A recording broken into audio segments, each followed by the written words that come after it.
Ngayon pa lamang ay all systems go na ang Department of Transportation at iba pang mga attached agencies nito para umalalay sa mga kababayan nating magsisiuwi sa iba't ibang mga probinsya ngayong Holy Week.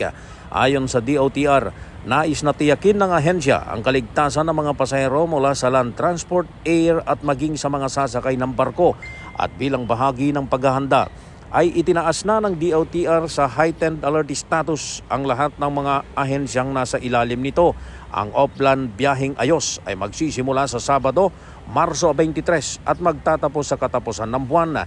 At dahil sa inaasahang dadagsain ng mga pasahero ang mga terminal, pantalan, paliparan at istasyon ng mga tren, kaya't asahan na ang mga ilalatag dito ng mga assistance desk. Una na ring nagpahayag ng kahandaan ang puwersa ng Philippine National Police para sa Oplan Sumbak o Oplan Summer Vacation, kasabay din ng pagtataas ng heightened alert status.